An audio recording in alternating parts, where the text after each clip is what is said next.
Cbeebies Bedtime Story. What was that? Hello, I'm Shelley. Can you hear that sound? You can? Do you know what it is? No, I don't either. Sheep go baa, cows go moo, and horses go neigh. But I don't know what makes a sound like that. There's a strange sound in tonight's bedtime story. It's by Julie Sykes and Melanie Williamson, and it's called That Pesky Dragon. Izzy's dad had a farm, and on that farm there were a herd of cows, a goat, a flock of sheep, a brood of hens, 3 cats, 2 dogs, and a dragon. It didn't take everyone long to realise that there was a dragon on the farm. Its fierce roar soon gave it away. When Izzy stood on her tiptoes and peered out of the bedroom window, she could just see the tip of the dragon's tail on the top of the hill by the well. Roar! Can we go and look at it? Asked Izzy. Certainly not, said Dad. Dragons are far too dangerous.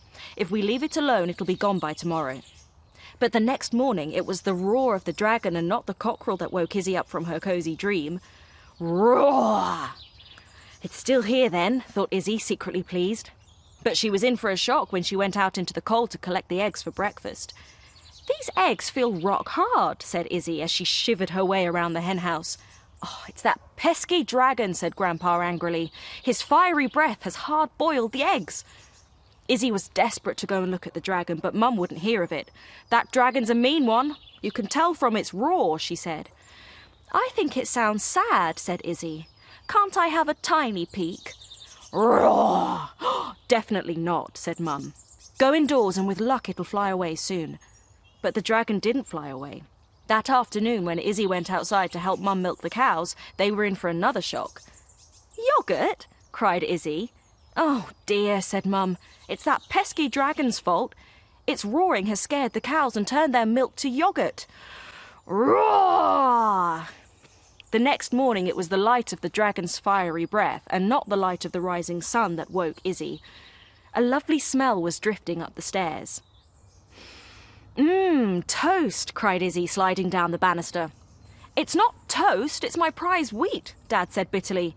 That pesky dragon burnt a whole field in the night. This can't go on. I'm phoning Remove a Dragon. Not Remove a Dragon, shrieked Izzy.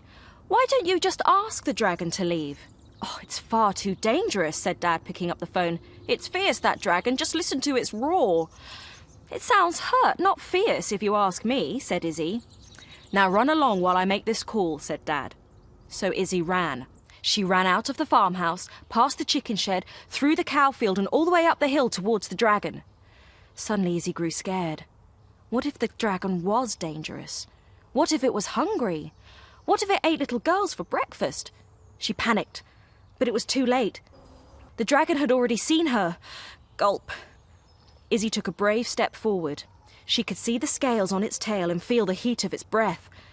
But the big, roaring, scary dragon was just a tiny dragon trapped in the well, crying for help.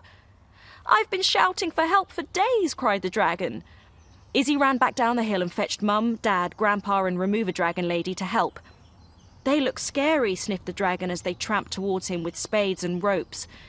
Don't worry, said Izzy. Sit still and don't breathe or you might singe us when we pull you out. The dragon held his breath while Izzy, the Remove a Dragon lady, Mum, Dad and Grandpa pulled and pulled and pulled until, pop, the dragon was free. Now Izzy's dad has a farm with a herd of cows, a goat, a flock of sheep, a brood of hens, 3 cats, 2 dogs, and a dragon. And Izzy loves cold mornings. With a dragon around, there's always hot milk, hard-boiled eggs, and toast for breakfast. And that story was called That Pesky Dragon. Now, do you think it's a dragon that's making that sound? Let's have a look around here and see. Well, while I find out what's making the noise, it's time for you to go to bed, and I'll see you soon for another story. Night-night.